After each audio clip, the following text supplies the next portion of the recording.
इस कार्यक्रम के पुण्यार्जक हैं श्री संदीप जैन जी, श्रीमती रजनी जैन जी, श्री पवन जैन, श्रीमती इंदिरा जैन, श्री राहुल जैन, श्रीमती सोनल जैन, आगम जैन और वर्णित जैन, सीए रोमल जैन, सुप्रिया जैन, मोनिका जैन, प्रतीक जैन, श्री अनिल जैन और Shrimati Praveen Jain, Laxman Chowk Dehradun, Shrimati Jeevan Lata Jain, Vikas Nagar, firm Varthaman instruments and chemical goods private limited, Shri Mahavir Kumar Rawka ji, Shrimati Uma Rawka ji, पुत्र जिनेश रावका, पुत्री नितिका रावका, पुत्री दामाद मोनिका जैन, प्रफुल्ल जैन, सिद्धार्थ नगर, जयपुर, राजस्थान। श्रीमती सुधा प्रेमचंद्र जैन, श्रीमती सुनीता सुरेश चंद्र जैन, श्रीमती नीतू सुधीर कुमार जैन, श्रीमती संगमित्रा रोशन जैन सोनू, कुमारी सुरभि जैन, सिद्धांत जैन, कुमारी प्रांजुल जैन, प्रबल जैन, कुमारी प्रियल जैन, कुमारी निष्ठा जैन, कुमारी आराध्या जैन, रिद्धिम जैन एवं समस्त चौधरी परिवार, पृथ्वीपुर, जिला Niwari, Madhya Pradesh. Firm Messrs Mahavir contractor, Prithvipur. स्वर्गीय श्री सुरेश जी जैन धर्मपत्नी स्वर्गीय श्रीमती शिरोमणि जैन की स्मृति में श्री शशांक जैन धर्मपत्नी श्रीमती कुमकुम जैन, पुत्र उमंग जैन, पुत्र वधू प्राची जैन,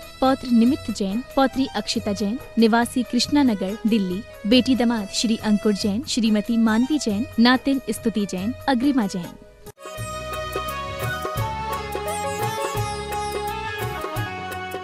जय श्री ओम नमः सिद्धेभ्यः। जय श्री ओम नमः सिद्धेभ्यः।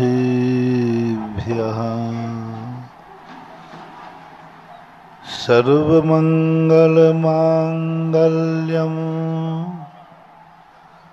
सर्वकल्याणकारकम् प्रधानं सर्वधर्माणां जैनं जयतु शासनम्, जैनं जयतु शासनम्। पंच परमेष्टि भगवान की, आचार्य श्री गुरुवर कुंद कुंद महाराज की, आचार्य श्री गुरुवर विद्यासागर महाराज की।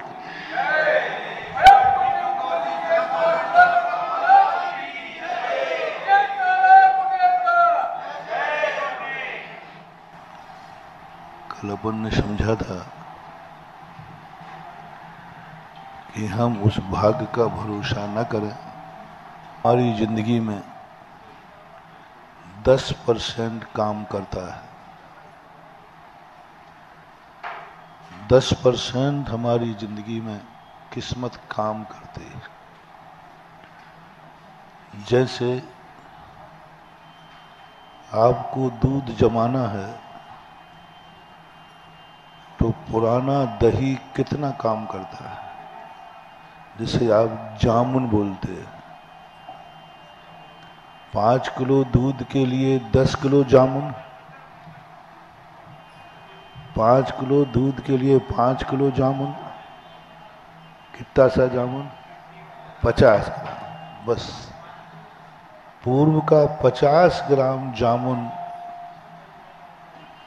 100 किलो दूध को भी जमा सकता है। बस जैसे वो 50 ग्राम जामुन आपने लिया, वर्तमान का दूध तुम्हारा दही बन गया।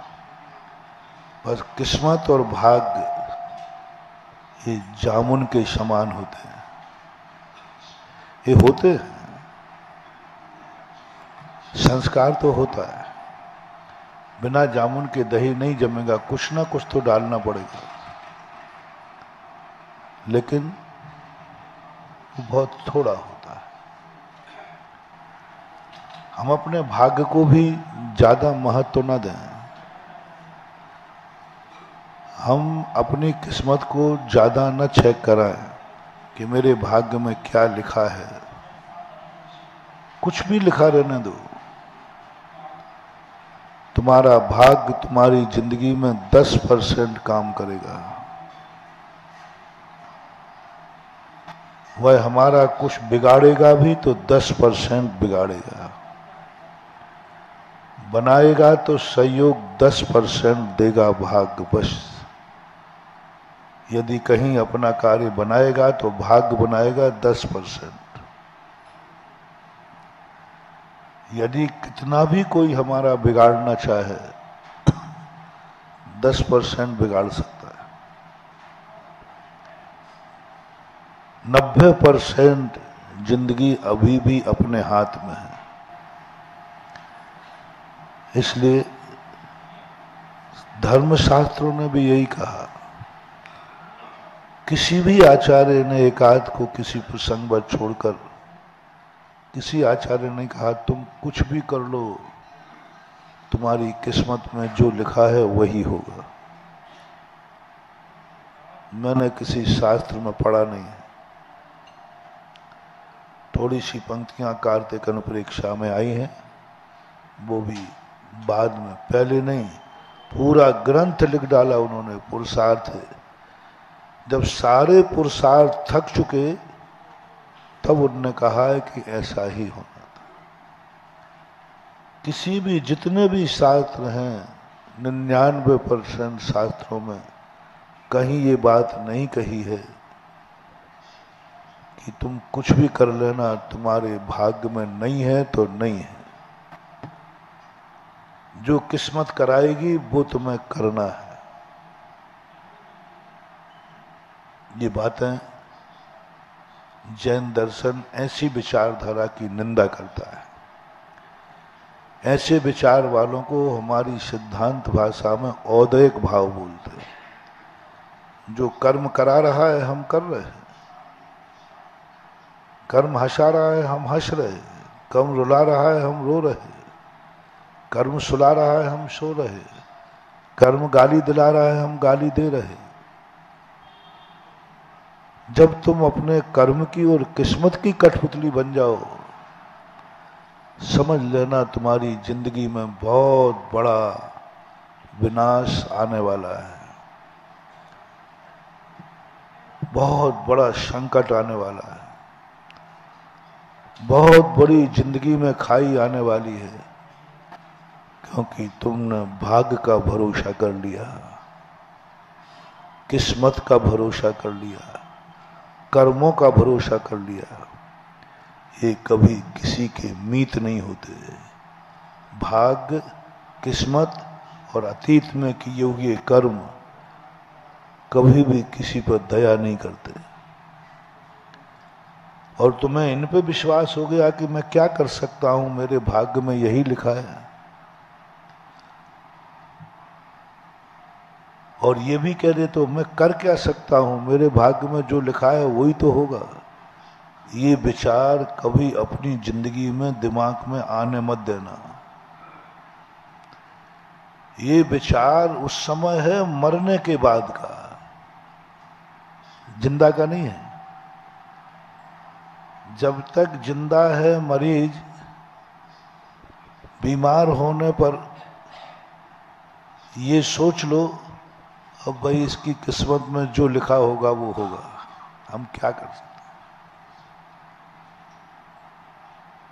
भाई इसकी दवाई कराओ, बोले क्या फायदा है, इसकी किस्मत में होगा तो ठीक हो जाएगा और नहीं होगा तो बोलो मरीज खो दोगे कि या मर्ज ठीक हो जाएगा।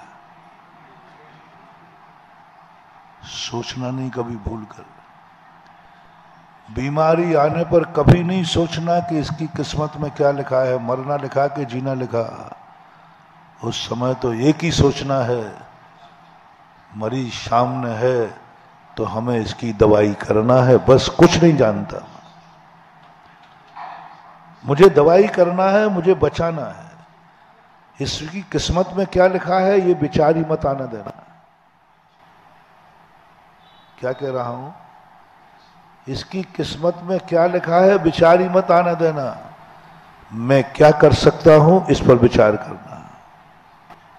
मैं क्या कर सकता हूं इस पर विचार करो। इसकी किस्मत में क्या लिखा है ये मन में भी भाव मत लाना। यदि ये भाव आ गया तो मरीज खो दोगे। सबसे बड़े सिद्धांत कहता है तुम क्या कर सकते हो ये बताओ। महाराज जी इसकी किस्मत बताओ क्या है, फिर बताऊंगा मैं क्या करूं। फिर तुम क्या करोगे? तुम तो ये सोचो मैं क्या कर सकता हूं। मैं उसको उठा के अस्पताल ले जा सकता हूं, मैं डॉक्टर से दवाई करा सकता हूं, मैं ऑक्सीजन दे सकता हूं, मैं वेंटिलेटर पर रख सकता हूं, दुनिया में कोई दवाई है ला सकता हूं। बस उसी में लग जाओ, उसी में लग जाओ। इसमें जो लग जाते हैं, बोलो अस्पताल में 90% लोग मरते हैं या 90% बच के आते हैं? समझ, 90 क्या 99% बच के आते हैं। और वो पहले ही बैठ जाते कि इसकी किस्मत में जो लिखा है वो होना, तो 100% ही मरेंगे पक्का है। 1% मरीज मरता है, 1% दवाई खाने के बाद मरता है। जब वो मर जाए तब कहना इसकी किस्मत में यही लिखा था। कब कहना? अंतिम श्वास तक मत कहना। अंतिम श्वास तक तो कहना नहीं, अभी सुना है एक नया डॉक्टर आया है। अंतिम श्वास तक मत लेना, कहना नहीं नहीं, डॉक्टर भी कह दे कि देखो अब कुछ नहीं हो सकता। डॉक्टर साहब अभी मरा है कि जिंदा है? बोले नहीं अभी तो जिंदा है। तो तुम कहना नहीं, अभी एक पुरुषार्थ और रह गया, बस एक बार एक पुरुषार्थ की आशा और है। अभी हताश मत होना, अभी हाथ पे हाथ रख के मत बैठ जाना। अब डॉक्टर ने कह दिया कि जाओ अभी नहीं बच सकता, कोई दवाई नहीं है, कोई इलाज नहीं है, अब इसको तो जितने दिन जिंदगी जीना है तो जी लेगा, अब व्यर्थ है। तुम हताश मत होना, तुम कहना एक कार्य बाकी है, वो और करके रहूंगा। अब क्या करोगे? बोले नहीं बस एक बार मंदिर में जाकर महाराज जी से शांति धारा करा लूंगा। अब शांति धारा के बाद भी मर जाए तो फिर कहना इसकी किस्मत में ऐसे लिखा। तो भाग्य को कब लेना? जब सारे पुरुषार्थ थक जाए, अब कोई भी रास्ता नहीं बचा है, थोड़ा सा भी रास्ता बचा है तो कहता नहीं मैं भाग्य का भरोसा नहीं करता, अभी एक रास्ता और है, एक उपाय है। उस उपाय में यदि मैं थक गया फिर मान लूंगा कि इसकी किस्मत में जो लिखा था वह होगा। वो 10% है। 10% लोगों के पुरुषार्थ फेल होते हैं, 90% लोगों के पुरुषार्थ सफल होते हैं। क्लास में सभी विद्यार्थी है, 10% फेल होते हैं, 90% तो पास ही होते हैं। सब बच्चे बैठ जाए मेरी किस्मत में जो लिखा होगा, पास होना होगा वो लिखे पास हो जाएंगे, फेल होना होगा फेल हो जाएंगे, तो 100% फेल ही होंगे। भाग्य भरोसे कोई पास होने वाला नहीं है, फेल होना है। तो एक बीमारी अपनी दुनिया के शम में चलती है, मेरी किस्मत में क्या लिखा है, मेरे हाथ में क्या लिखा है, मेरी जिंदगी क्या है, इसको बीच में मत आने दो। अभी भाग्य है, किस्मत है, कर्म है, इसको अपनी जिंदगी के बीच में अभी मत आने दो, बहुत पीछे रखो इसको। अभी तो एक ही बात विचार करो, एक ही हौसला बुलंद करो, और एक ताकत और दे दूं तुम्हें, खर सको हिम्मत तो। मेरे में अभी वो ताकत है कि किस्मत की लकीरें बदल दूंगा। मैं वो ताकत है, हाथ की लकीरें बदल दूंगा। मैं वो हौसला रखता हूं जो अपने भाग्य को बदल दूंगा। अगर तुम चाहो तो तूफान का पथ मोड़ सकते हो। अगर तुम चाहो तो पृथ्वी को मसल करके चूर कर सकते हो, अगर तुम चाहो तो। जिंदगी को भाग के भरोसे मत छोड़ो। तो भगवान के भरोसे छोड़ दें, ये और गलती मत कर लेना। ये बिल्कुल गलती मत कर लेना कि भगवान के भरोसे, भाग्य भरोसे तो 10% ही है, ये तो 1% काम का नहीं है। 1% मैंने खूब कर लिया, इसलिए मैं तुम्हें बता रहा हूं कि मैं इनके भरोसे भरोसे बर्बाद हो गया, अब तो तुम क्यों हो जाओ। मैंने खूब कर लिया, भगवान कुछ तो करो, कुछ तो करो। आज तक किसी मूर्ति ने हाथ उठा करके सिर को सहलाया भी नहीं, बेटा चिंता मत कर, मैं हूं। उन्हीं के सामने बोल रहा हूं। अरे कम से कम कोई इतना तो कह देता है, तुम भली किसी काम में मत आओ। लेकिन जब कोई को दुख आता है ना, बैठने का ना, अरे रो मत, अभी हम तो हैं। कम से कम ऊपर से, ये तो वो भी नहीं बोलता। अरे मैंने कहीं भरोसे तू ऊपर ऊपर से हाथ फेर दे थोड़ा सिर पे कि बेटा चिंता मत कर, मैं तो हूं। वो कहता हाथ पे हाथ रखकर बैठना बता रहा है, मैं तेरे किसी काम नहीं करूंगा, आशीर्वाद भी नहीं दूंगा।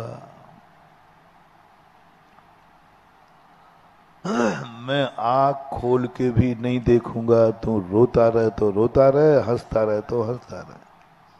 कुछ भी खबर नहीं है इनको, कोई लेना देना नहीं। दुनिया मरे और जिंदा रहे, इनको खबर ही नहीं। ये तो अपनी आत्मा में लीन है। पूज्यवर कुंद कुंद स्वामी नियम सार में प्रभु के अंदर की दशा को स्पष्ट करते हैं। इनको तो खबर ही नहीं है कि मैं पूजा कर रहा हूं, इनको तो खबर ही नहीं कि कोई मुझे अभिषेक कर रहा है, इनको तो खबर ही नहीं कि कोई मेरा भक्त कष्टों में पड़ा है, खबर ही नहीं है, इनके अनुभव में नहीं आता। ये तो अपने आत्मा के आनंद में इतने मग्न है, इन्हें दुनिया की पड़ी ही नहीं है, पड़ी नहीं, कुछ भी नहीं काम के हैं। अपने काम के तो कुछ भी नहीं है, वे अपने स्वयं के काम कर रहे हैं, अपने लिए कोई काम। इसलिए कभी भगवान भरोसे बैठ मत जाना, डूबेगी बेटा तुम्हारी नैया। मैंने तो तेरे ही भरोसे, हाँ गाए जाओ बेटा बहन, भजन गाए जाओ, डूबोगे, कोई निकालने वाला नहीं आने वाला। मैंने तो तेरे इसी भरोसे भंवर में नैया डाल दी। क्या डाल दी? वो कुछ नहीं कर रहा। और ज्यादा चिल्लाओगे भगवान मैं डूब रहा हूं, तो धीरे से कह देंगे चिल्ला क्यों रहा है, मैं देख तो रहा हूं कि तू डूब रहा है, तो बचाओ ना। ये काम मेरा नहीं, डुबाने वाला मैं नहीं, बचाने वाला मैं नहीं।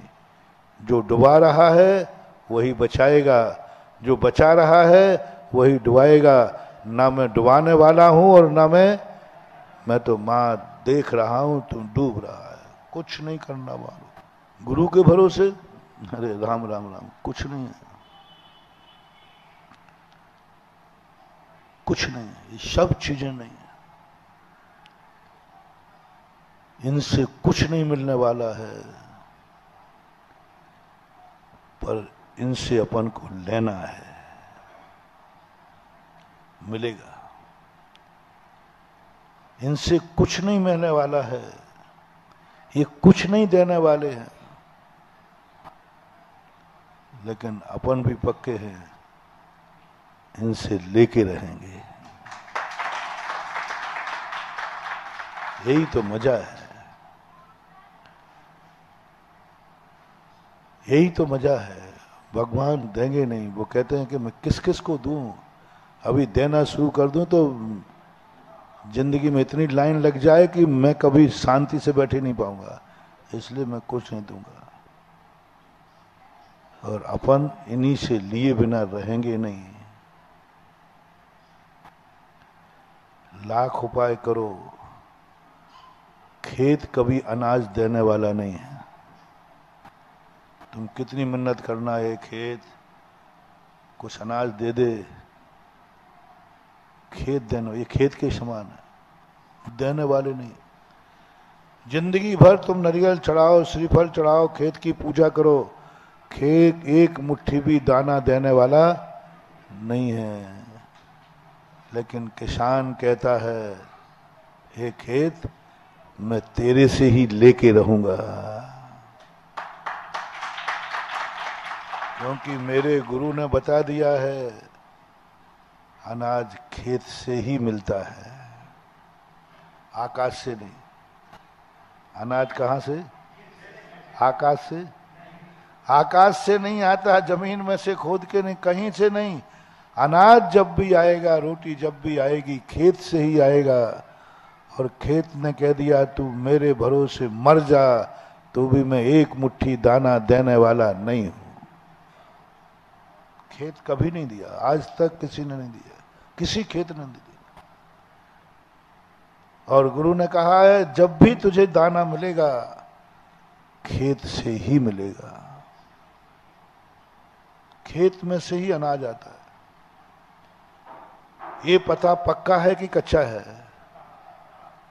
और खेत कभी देगा नहीं, ये भी पक्का है कि कच्चा है। अब ये मामला कैसे सुलटेगा? बस इसी कला का नाम है धर्म।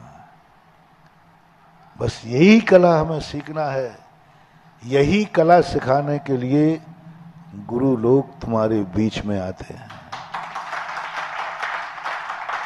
गुरु कुछ देंगे नहीं, मेरे से भी तुम मांगोगे। तुम कहोगे महाराज जी आप मेरे गुरु हैं, आप कहीं से कमा के बुला के दिला दो, उम्मीद मत करना। तुम्हारी रोटी तुम्हारा खेत तुम्हारे लिए ही निपटना है। मैं तो मात्र ऋषभदेव चाहे थे, तो जब उनके यहाँ लोग भूखे गए थे,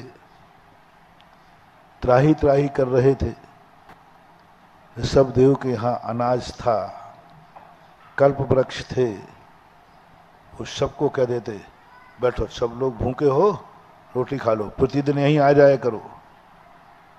ऋषभदेव के पास इतना अनाज था कि वो अपनी प्रजा को प्रतिदिन भोजन कराते तो उनका भंडार खत्म होने वाला नहीं था। सबको कपड़े देते, कमी नहीं थी, सबके मकान बनवा देते, कमी नहीं थी। पूरी प्रजा को रोटी कपड़ा और मकान दे सकते थे, दे सकते थे, नहीं दिया। एक दाना भी नहीं दिया, एक कपड़ा भी नहीं दिया, एक मकान भी नहीं दिया, नहीं दिया। उन्होंने कहा ये लेना देना कब तक चलेगा? जब तक मैं हूं। जिस दिन मैं दुनिया से चला गया फिर इस दुनिया क्या करेगी? कभी पिता को, अपने बेटे को, कभी अपनी वसीयत को भरोसे नहीं छोड़ना। तुम कितने भी अरबपति हो, बेटे से ये मत कहना बेटा क्या कमाने की जरूरत है, इतना तो भरा पड़ा है। आप अपनी वसीयत पर कभी भी बेटे का सुख मत देखना। तुम जितनी वसीयत तुम्हारे पास है, कभी मत सोचना कि मेरे बेटे को ये वसीयत काम आ जाएगी। यदि उसकी किस्मत नहीं होगी ना, तो तुम्हारे मरते ही 13वां नहीं हो जाएगा और तुम्हारी वसीयत बिला जाएगी। चक्रवर्ती दीक्षा लेता है, उनका बेटा घर लौटता है, खजाने में सारी निधियां गायब। खजांची कहता है कि राजकुमार सब कुछ चला गया। बोले पिताजी चले गए, ये तो पिताजी का पुण्य था, उनका पुण्य उनके साथ। कभी भरोसा नहीं। बेटों से भी मेरा कहना है कभी वसीयत पे भरोसा नहीं करना, कितना ही बड़ा आदमी क्यों ना हो। तुम्हारे पिता के पास चक्रवर्ती का पद क्यों ना हो, तो भी मत समझना कि तुम्हारे पास सब कुछ है। अपनी जिंदगी कंगाल के समान मानना, मेरे पास कुछ नहीं है। ऋषभदेव ने कहा मेरे बाद क्या होगा, मेरे बाद कौन रोटियां खिलाएगा इनको। उन्होंने कहा कि नहीं, मैं तुम्हें रोटी नहीं दूंगा, रोटी बनाना सिखाऊंगा। तुम्हें मैं रोटी नहीं दूंगा, रोटी किस खेत से आती है। मैं अनाज नहीं दूंगा, अनाज किस खेत से आता है वो खेत बता दूंगा। मैं कपड़े नहीं दूंगा, कपड़े कैसे बनते हैं वो बनाना सिखा दूंगा। मैं रहने को मकान नहीं दूंगा, मकान कैसे बनता है वो मैं सिखा दूंगा। ये बहुत बड़ी कला मानो। भगवान गुरु के भरोसे हम जिंदगी में ना बैठे, क्योंकि ये कुछ भी देने वाले नहीं, और जिस दिन ये दे देंगे उसी दिन तुम्हारा नाश हो जाएगा। कान खोल के सुनो। जैसे मैंने कहा ना, तुम भाग्य भरोसे बैठ गए तो मरीज और चला जाएगा। तुम भाग्य भरोसे बैठ गए, कुछ नहीं मिलने वाला। और भगवान भरोसे तुम बैठ गए और तुमने ये उम्मीद मान ली कि भगवान बहुत दयालु है, कुछ ना कुछ देगा। महानुभाव, यदि भगवान को ये दया आ जाए और सही में वो कुछ दे देवे, समझ लेना अब तुम्हारी बर्बादी निश्चित है, क्योंकि तुम्हें भगवान ने कुछ दे दिया है, कुछ दे दिया है, कुछ दे दिया है।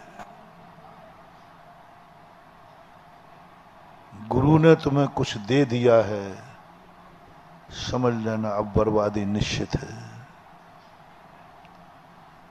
गुरु से लिया नहीं जाता, गुरु को दिया जाता है।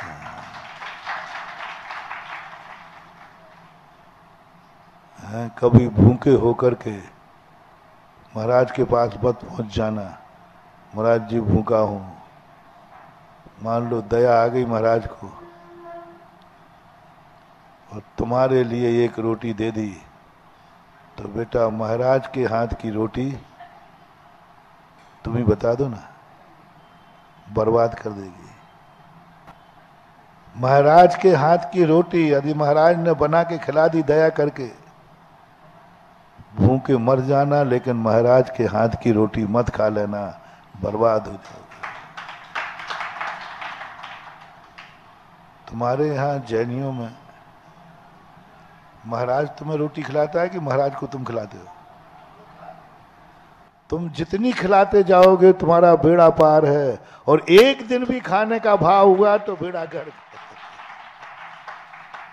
भूखे मर जाना, महाराज के हाथ की रोटी नहीं। हम कितने दुनिया में कष्ट उठाना, इससे कुछ नहीं लेना। ये देवे तो हाथ जोड़ लेना, प्रभु तुम्हारे लिए, तुम्हारा तो नहीं लूंगा, तुमसे तो नहीं लूंगा। यदि मैं तुझे कुछ दे नहीं सकता तो मैं तेरे से ले नहीं सकता। क्या गजब की चीज है। क्यों लाते हो ये मुट्ठी भर चावल, क्यों लाते? क्यों बैठे रहते हैं भारत के सारे भगवान? सारी दुनिया कह रही है भगवान अन्नदाता है, सब कुछ वो देने वाला है, और भगवान भूखा बैठा है। कोई भक्त भोग लगा देवे तो थोड़ा खाने मिल जाए। भगवान को भक्त खिलाता है मंदिर में, या भक्त भगवान को खिलाता है भोग वैष्णव दर्शन में? है जो प्रसाद ले जाता है वो भगवान की तरफ से कभी प्रसाद मिला? बोले तुम ले जाते हो उसमें से, और वो भोग और लगा लेता है, वो बैठा ही था। इसलिए क्यों ऐसा भगवान करते हैं? वैष्णव दर्शन के भगवान तो दे सकते हैं, वे तो अवतार लेते हैं, वे तो अन्नदाता हैं, वो तो दे सकते हैं, वो तो अपने लिए कमा सकते हैं, खा सकते हैं। वैष्णव दर्शन में कोई मनाही नहीं, लेकिन वो अपने लिए बनाते ही नहीं, भूखे बैठे रहे। किसी ने आज भोग नहीं लगाया तो नहीं लगाया, भूखे बैठे। अरे किसी ने नहीं दिया तो अपना तो बना के खा लो। और वैष्णव दर्शन के भगवान तो दे भी सकते हैं, लेकिन आज तक भगवान ने कुछ दिया नहीं। भक्त जो लाता है उसमें से थोड़ा ले लेते हैं, ठीक है, वापस कर देते हैं। स्वयं ने तो कुछ नहीं दिया, भक्त से कहते तेरा माल तेरे पास, मैंने भोग लगा लिया। वैष्णव दर्शन का तो थोड़ा समझ में आ गया था, थोड़ा वो खा लेते हैं, भक्त खुश हो जाता है कि भगवान ने मेरा भोग, और कोई बात नहीं, सब थोड़ा उनने खा लिया, अच्छा हुआ भगवान ने ले लिया। और बाद में पूरा स्वयं खाने को मिला, पूरा नारियल स्वयं खाने को मिला। लेकिन जैनियों के मंदिरों की मुझे समझ में नहीं आई, ये खावे नहीं, और जिसने चढ़ाया है उसे खाना नहीं देता। आप लोग लाते हैं ना अपन, तो अपने भगवान भोग लगाते क्या, उसमें से थोड़ा ले लेते होंगे। वो कहते हैं मुझे नहीं चाहिए, मैं तो क्षुधा से रहित हूं, तृषा से रहित हूं, मुझे कुछ नहीं चाहिए, भगवान एक दाना छू तो लो। बोले मैं छूंगा भी नहीं। तो भगवान कोई बात नहीं, आप भगवान है, नहीं खा रहे, मैं खा लूं। ध्यान रखना, चढ़ाने के बाद हाथ लग जाए तो हाथ धो लेना बेटा, खाने की तो बात बहुत दूर की बात रही। ये बात मुझे समझ में नहीं आई। स्वयं खावे नहीं, खाने देवे नहीं, और चढ़वाने की बारी आई तो बोले थाल भर के चढ़ा, गजमोती चढ़ाओ। अरे भाई गजमोती चढ़ाऊं, चढ़ा दूंगा गजमोती, लेकिन आप तो पहन लो कुंडलों में, तो हमें खुशी हो जाएगी कि मेरे कमाए हुए गजमोती भगवान के आप मत चढ़ाओ। तो हम चढ़ा के हम पहन रहे, बोले ध्यान रखना, चढ़ी हुई वस्तु निर्माल है। फिर क्यों चढ़ाते हो जैनियों, क्यों चढ़ाते हो? वहां तो भगवान को जल इसलिए ढालते हैं कि उनको गर्मी चढ़ती है। तुम क्यों भर भर कलश डालते हो, तुम्हारे भगवान को तो गर्मी। ये बहुत रहस्य की बात है हमारे वहां, बहुत रहस्य। यही तो भगवान कहते हैं कि तू मेरे लिए लाएगा, मैं ले लूंगा, तुझे भी नहीं लेने दूंगा, ये नहीं लेने दूंगा, ये तो यहीं चढ़ा दे। अब अपन को लेना है इनसे, क्योंकि ये तो पक्का है हमें जो कुछ भी जिंदगी में मिलेगा इन्हीं से मिलेगा। और ये जिद पर हैं, मैं तू मर जा तो भी मैं देने वाला, और अपन भी कम नहीं है। भगवान हम बालक हैं, हमारी भी जिद है, हम लिए बिना यहां से जाएंगे नहीं। एक कहानी आती है कि ऋषभदेव जब दीक्षा लेने लगे, वैराग हो गया, आकस्मिक वैराग हुआ नीलांजना के नाचने पर। उनके दो बेटे बाहर गए हुए थे, सबको राज्य बांट दिया, दो बाहर गए थे। तो ऋषभदेव ने कहा उनके लिए, हम ये दोनों के लिए वो बाहर गए हैं, इन दोनों को ये राज्य दे देना। चक्रवर्ती से कह दिया, सौदन से कह दिया, फिर वो दीक्षा ले ली। वो दोनों राजकुमार आए, बोले पिताजी चले गए? चले गए। बोले सबको राज दिया, तुम्हें भी ये दो दे गए।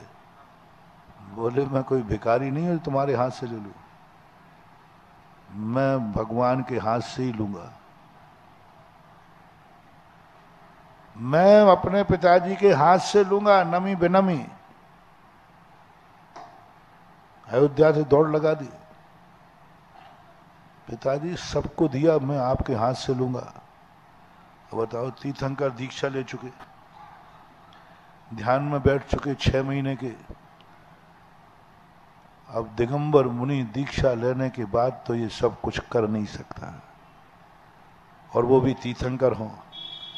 आकाश के तारे जमीन पे आ सकते हैं, लेकिन तीर्थंकर अब कुछ नहीं कर सकते। हिला दिया, मत दो, मैं यहीं बैठा दो आमरण अनशन पर, अन्न जल का त्याग है, आपके हाथ से लेके जाऊंगा। उस समय वो जानते नहीं थे कि मुनि अवस्था क्या है, मुनि सुविधा कोई नहीं जानता था। जानते होते तो वे 4000 साधु भ्रष्ट क्यों होते? कोई जानते ही नहीं था, वो बालक भी नहीं जानते थे कि मुनि अवस्था क्या है। बैठ गए, अन्न जल त्याग करके बैठ गए। 1 दिन 2 दिन 3 दिन हो गया। बच्चे कहते हैं लाख उपाय कर लो, मैं आपसे लेके ही जाऊंगा। और तीर्थंकर कहते हैं तुम कुछ भी कर लो, कल मरो तो आज मर जाओ, मैं मुनि बनने के बाद लेना देना कर नहीं सकता। कैसे निपटाओगे केस को? 3 लोग हिल गया, स्वधर्म हिल गया। देवताओं को मीटिंग करने वाली, क्या करूं, बाल हट है। बालक कहते कुछ भी करो, मैं नहीं उठने वाला। और स्वधर्म कहता है कुछ भी कर लो, महाराज भी उठने वाले नहीं। सारा 3 लोग हिल गया। अपन भी नमी बेनमी बन जाओ, हम लेके जाएंगे प्रभु तुमसे ही,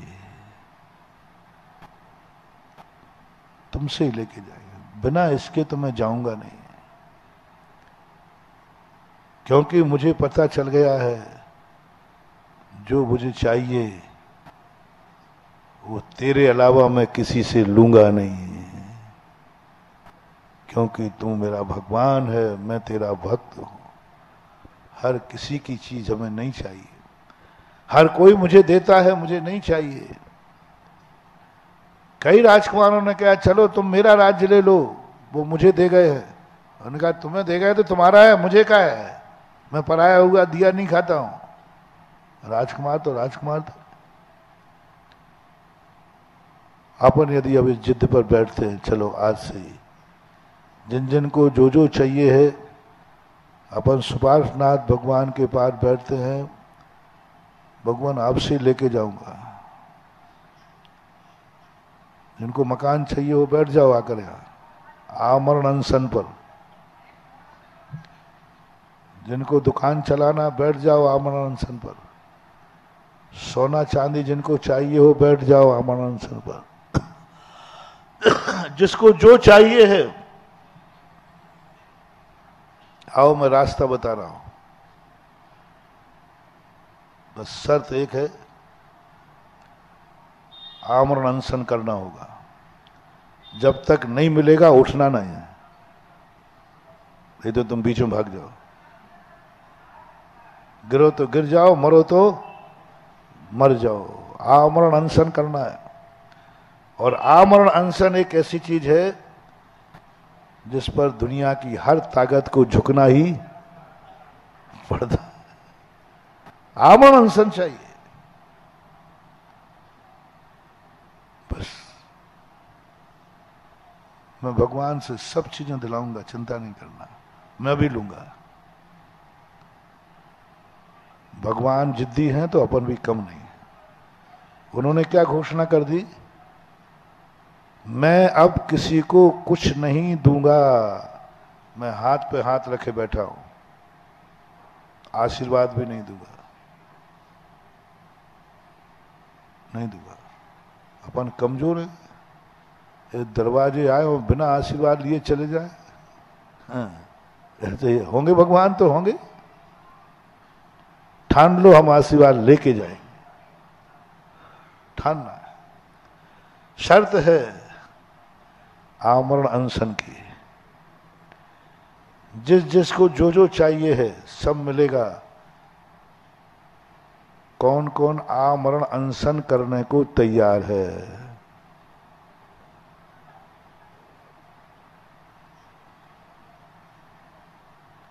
सवाल कर लो दोनों वर्ग। ऐसा करो, जो सबसे ज्यादा उम्र वाला हो उसे बैठा देते हैं, उसको जाना ही है, अपना काम और हो जाएगा। दादाजी से कह देता, दादाजी कह रहा महाराज जी आप क्यों हमारे पीछे पड़ रहे हो? बोलो आमरण अनशन चाहिए है, आमरण अनशन करने को तैयार हो, या फिर भगवान नहीं देंगे, अपने अपने घर पधारो, जो है उसी में संतोष करो, जो है उसी में संतोष करो। हमें नहीं चाहिए भगवान से कुछ, दो में से एक फैसला करना है। या तो आज से नियम लो, मुझे भगवान से कुछ नहीं चाहिए है, मुझे अपनी किस्मत से कुछ नहीं चाहिए है, मुझे महाराज से कुछ नहीं चाहिए है, मुझे किसी से कुछ नहीं चाहिए है, मैं खुद जितना कमाऊंगा, खून पसीने की मिलेगी तो खाएंगे, नहीं तो यारो हम भूखे ही सो जाएंगे। या तो ये संकल्प कर लो, हमें नहीं चाहिए महाराज, हम वो ठीक है, भीख मांगेंगे, मांग लेंगे, कम से कम मरूंगा तो नहीं। अरे रूखी मिलेगी, सूखी मिलेगी, शाम तक 2 रोटी। बोलो तुम अपने पुरुषार्थ पर जो तुम जिंदगी में शाम तक कमाते हो, या तो उसमें संतोष धारण करो, और उसमें संतोष नहीं है तो मेरे पास आओ, जहां जो चाहोगे असीम मिलेगा, लेकिन पहले आमरण अनशन की घोषणा करना पड़ेगी। नहीं मिलेगा तो मैं यहीं मरूंगा। और पहले सोच लेना, 3 लोग उलट पुलट हो जाए, भगवान देने वाले नहीं, वो सर्वज्ञ हैं, वे संकल्प से कभी च्युत होंगे नहीं। आप मरो और चाहे वो अपना मुनि पद छोड़ने वाले। अब ये 3 रास्ते अपने पास हैं। बहुत रहस्यमय बात है बेटा, आज जिंदगी में इस पार या उस पार। तुम्हें विश्वास है कि भगवान हम पे पिघल जाएंगे?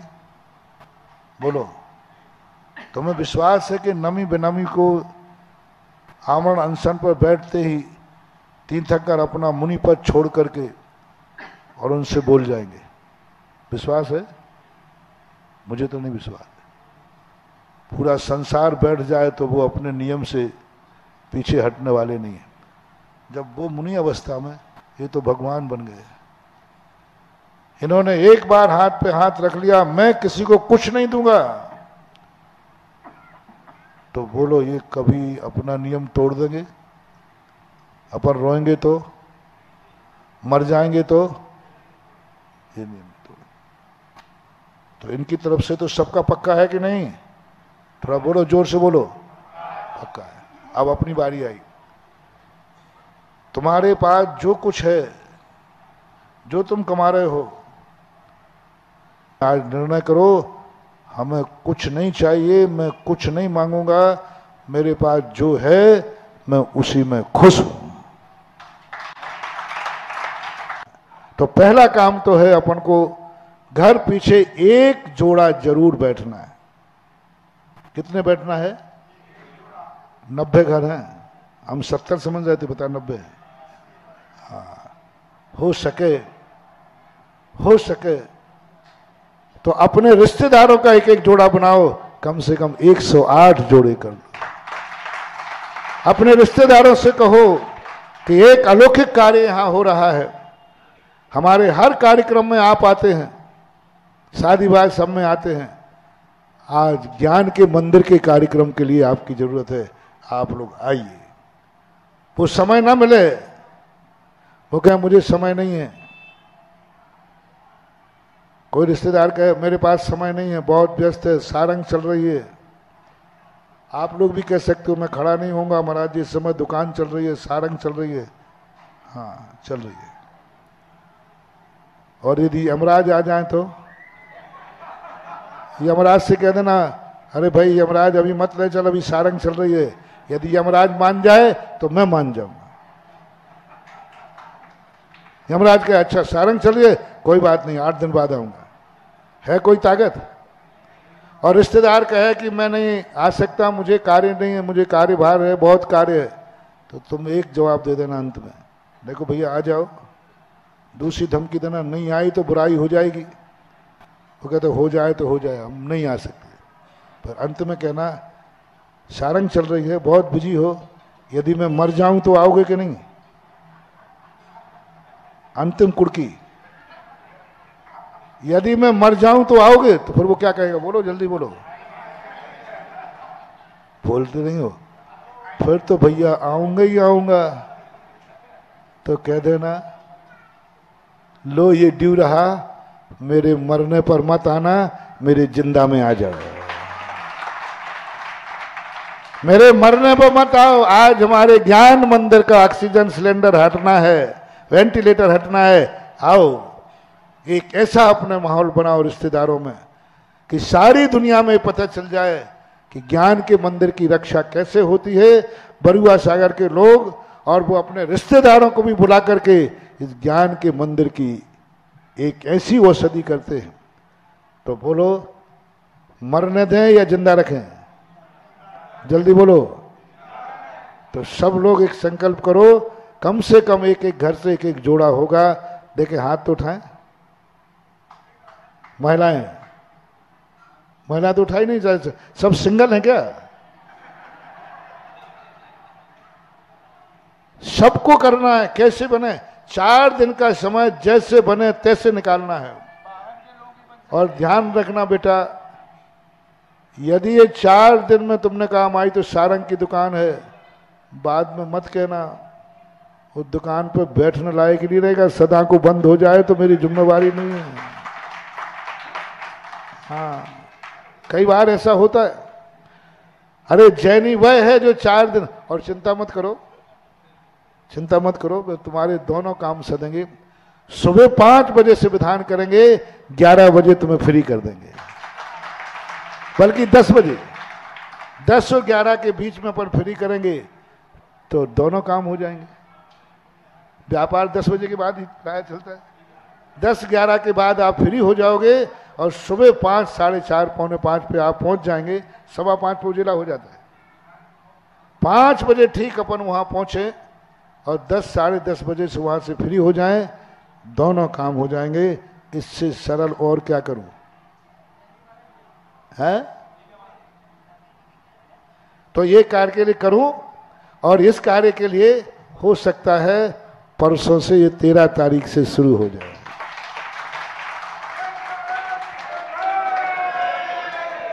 मेरा मन तो कल से ही कर रहा था, फिर तुम्हारे अध्यक्ष बोले महाराज जी थोड़ी दया करो। मैंने क्यों? कहीं महाराज जी वहां पंडाल तो लगा लेने दो। तो 13 तारीख का बहुत शुभ मुहूर्त है। अष्टमी सुबह सुबह तक है। 8 बजे के बाद नौमी लग जाएगी, और नौमी, चौथ, चतुर्दशी पड़े शनिचरवार, एक काम के साथ सदै अनेकों कार्य। बोलो सबकी राय क्या है? हाउ कार्यक्रम के लिए तो हाउ है, लेकिन हर व्यक्ति प्रेस्टेज बनाए। मुझे ज्ञान दान चाहिए, मुझे ज्ञान का क्षयोपशम चाहिए, मैं मरते समय होश पूर्वक मरूं, ऐसी ताकत चाहिए है। इसलिए मैं इस विधान में जरूर बैठूंगा। कुंवारे भी बैठ सकते, कुंवार भी बैठ सकते, सब बैठो, जिनको इसमें कोई भी बने, जो बैठ सकता है सबको बैठना है। विधान के लिए नहीं बैठा रहा हूं, विधान के लिए मैं कभी प्रेरणा देता भी नहीं हूं, लेकिन ये विधान औषधि का विधान होगा, ये विधान सर्वौषधि का विधान होगा, ये विधान ज्ञान के मंदिर का विधान होगा। इसलिए सबको ये करना है। और जो अभियान अपन ने चला रखा है, बस 2-3 लोग ऐसे आ जाएं ज्ञान के मंदिर में। कमरे तो हो गए हैं, हो रहे हैं, कोई 1-2 सेठ चाहिए जो कहें कि एक हॉस्टल की 1 मंजिल मैं बनाऊं, एक विद्यालय की वो हो जाए, तो फिर मैं ऐसा आशीर्वाद दूंगा कि बरुआ सागर सदा सेठों की नहीं, अमीरों की बस्ती सदा बनी रहे। क्योंकि यहाँ ये चंदा चिट्ठा मामला मुझे पसंद नहीं आता।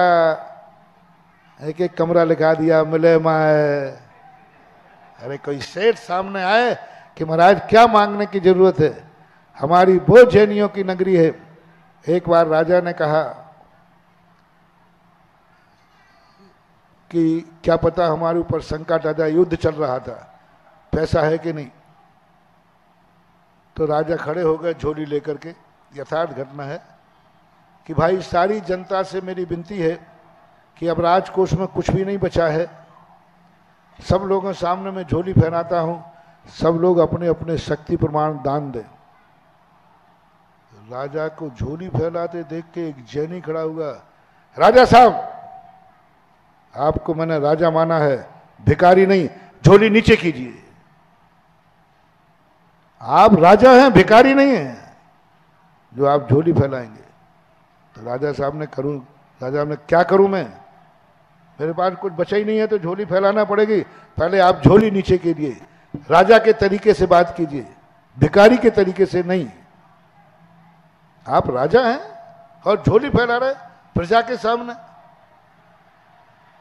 आप पहले झोली बंद कीजिए, राजा की तरफ से बात कीजिए और कहिए प्रजाजनों राजकोष की जरूरत है। बोलो राजन, भिखारी नहीं, बोलो राजन किस सन की मुद्राओं से खजाना भरना है। राजा कहता है क्या कह रहा है, मैं तो कहता हूं कैसा भी मुद्रा हो, किसी सन की तो लाओ। बोले राजा साहब किस सन की मुद्राओं से खजाना भरना है। राजा ने कहा कोई पागल तो नहीं हो गया, गर्मी चढ़ गई हो इसको। तो राजा ने कहा सेठ जी क्या बोल रहे हो। बोले हाँ किस सन की मुद्राओं से खजाना भरना है। राजा ने बोल दिया फलाने सन की। बोले ठीक है गाड़ियां भेज दो। सेठ ने गाड़ियां लगा दी, महल से लेकर घर तक। सेठ दंग रह गया कि ये हमारी प्रजा के पास इतना धन है और मैं झोली फैला रहा था, मैं झोली फैला रहा था, ये धन इसके लिए तो काम आएगा। राजा ने हाथ जोड़े, सेठ जी मैं क्षमा मांगता हूं, मुझे पता नहीं था कि हमारी प्रजा इतनी धनवान है। ये धन वापस ले लीजिए, वापस ले जाइए, अब मुझे विश्वास है। राजन हम जैनी हैं, देते हैं जैनी बनकर, लेते हैं बनिया बनकर। एक बार खजाने से जो निकल गया और वापस आएगा तो बिना ब्याज के वापस नहीं आएगा, पहले इसका ब्याज दीजिए।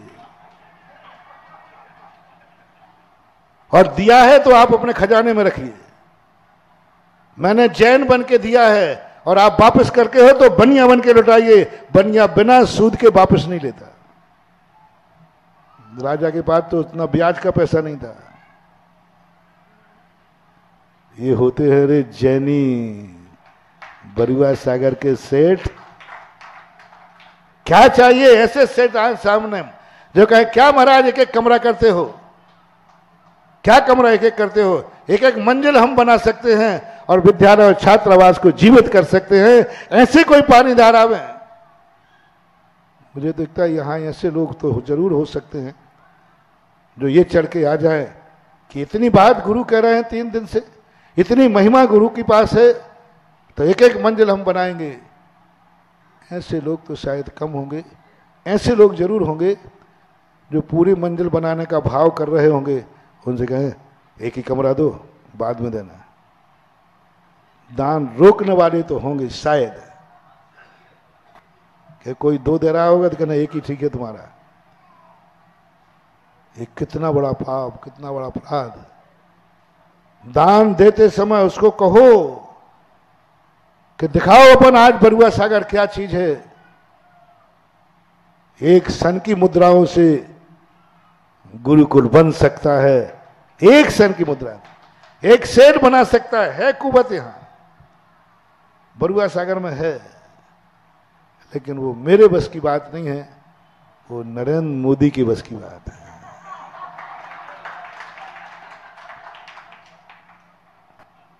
इसलिए नरेंद्र मोदी के पहले मैं पहुंचता हूं, और जो मेरे काबू में नहीं आते वो फाइल पहले मैं पहुंच जाता हूं कि जो फाइल है वो सब निपटा दूं। और नहीं है तो फिर लोभी का धन लावर खाए और बचे सरकारें जाए। और ज्ञानी का धन या तो भगवान को देता है, ज्ञान को देता है, चारित्र को देता है और परोपकार में देता है। ज्ञानी का धन सरकार और लावर यानी चोर डाकू नहीं खा पाते, बीमारियां नहीं खा पाती, बुरे कार्यों में नहीं जाता, क्योंकि उसका सातिशय पूर्ण होता है। इसलिए अपन दोनों बातों में ऐसे सामने आओ। और एक मैं तो कहता हूं ज्ञान मंदिर ऐसा मंदिर बने कि एक दिन बरुआ सागर का वो तीर्थ क्षेत्र के नाम से जाना जाए। एक बहुत बड़े विशाल बड़े बाबा बैठे, बहुत बड़े विशाल बड़े बाबा बैठे, और इतना विशाल बड़े बाबा बने कि साधु संतों की वहां एक ऐसी संतशाला हो कि लोग वहां जाकर, यहां में और वहां की सामायिक में बहुत अंतर आएगा। और एक ऐसा रूप बने, लेकिन बस एक ही है, पहला काम आपको जागना है, भूमि को जगाना है। दूसरा काम जागने के बाद उसको इतना पुष्ट करना है कि अब जब तक बरुआ सागर रहेगा तब तक ज्ञान मंदिर चलता रहेगा। ऐसा करके समय आपका हो गया।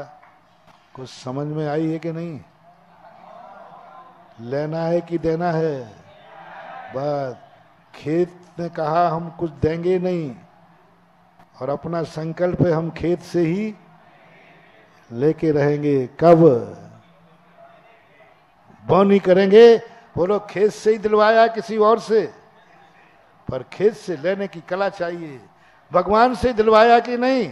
भगवान के पास जो हमने अर्घ दिया है फलेगा फूलेगा, फलेगा फूलेगा। भगवान से मैं कहूंगा तेरे पास सब कुछ किसका है? भगवान से। भगवान से पूछा मैंने तो कुछ दिया नहीं, और भक्त कहता जो कुछ भी मेरे पास है वो सब भगवान का है। इसको चमत्कार बोलते हैं, अतिशय बोलते हैं। ऐसे अतिशय आज भी होते हैं। करने वाला चाहिए, करवाने वाला चाहिए। महावीर भगवान की। इस कार्यक्रम के पुण्यार्जक थे श्री संदीप जैन जी, श्रीमती रजनी जैन जी, श्री पवन जैन, श्रीमती इंदिरा जैन, श्री राहुल जैन, श्रीमती सोनल जैन, आगम जैन और वर्णित जैन, सीए रोमल जैन, सुप्रिया जैन, मोनिका जैन, प्रतीक जैन, श्री अनिल जैन और Shrimati Praveen Jain, Laxman Chowk Dehradun, Shrimati Jeevan Lata Jain, Vikas Nagar, firm Varthaman instruments and chemical goods private limited, Shri Mahavir Kumar Rawka ji, Shrimati Uma Rawka ji, पुत्र जिनेश रावका, पुत्री नितिका रावका, पुत्री दामाद मोनिका जैन, प्रफुल्ल जैन, सिद्धार्थ नगर, जयपुर, राजस्थान। श्रीमती सुधा प्रेमचंद्र जैन, श्रीमती सुनीता सुरेश चंद्र जैन, श्रीमती नीतू सुधीर कुमार जैन, श्रीमती संगमित्रा रोशन जैन सोनू, कुमारी सुरभि जैन, सिद्धांत जैन, कुमारी प्रांजुल जैन, प्रबल जैन, कुमारी प्रियल जैन, कुमारी निष्ठा जैन, कुमारी आराध्या जैन, रिद्धिम जैन एवं समस्त चौधरी परिवार, पृथ्वीपुर, जिला Niwari, Madhya Pradesh. Firm Messrs Mahavir contractor, Prithvipur. स्वर्गीय श्री सुरेश जी जैन धर्मपत्नी स्वर्गीय श्रीमती शिरोमणि जैन की स्मृति में श्री शशांक जैन धर्मपत्नी श्रीमती कुमकुम जैन, पुत्र उमंग जैन, पुत्रवधू प्राची जैन, पौत्र निमित्त जैन, पौत्री अक्षिता जैन, निवासी कृष्णा नगर, दिल्ली, बेटी दामाद श्री अंकुर जैन, श्रीमती मानवी जैन, नातिन स्तुति जैन, अग्रिमा जैन।